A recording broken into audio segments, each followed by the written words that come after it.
news from Uttar Pradesh. The government has formally announced the setting up of a new force in the state along the lines of the Central Industrial Security Force, or the CISF. The new force will be called the Uttar Pradesh Special Security Force. And in what many are calling a controversial decision, it will have similar powers like the CISF to search and arrest without warrant. Let's go across to Alok, who has more details on what exactly this force is going to do. Let's take a look. Well, yes, you're absolutely right. The CISF is a central force, as we all know.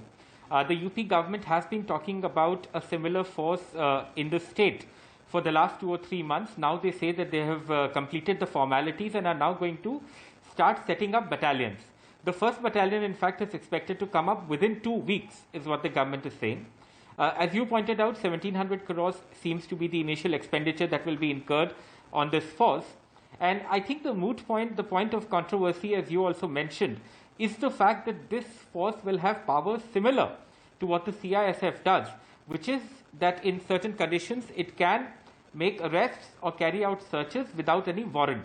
Now, sources in the UP government say that this is necessary because of the nature of installations that this force will be guarding, like the CISF does, like airports or sensitive buildings, government buildings, etc., etc.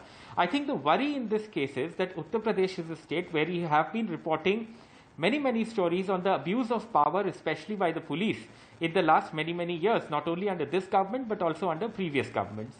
Now, in that scenario, there is controversy and criticism of the move to set up this force, with many on social media calling it arbitrary and something that gives the police, or a force similar to the police, the license to do what they want to do in Uttar Pradesh. The government says that is not true.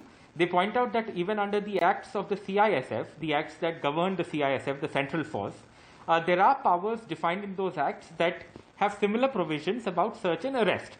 I don't think we've had the last word on this controversy. There is likely to be more outrage, and the government is likely to come out with more defense of what they say is a move to create a professional force.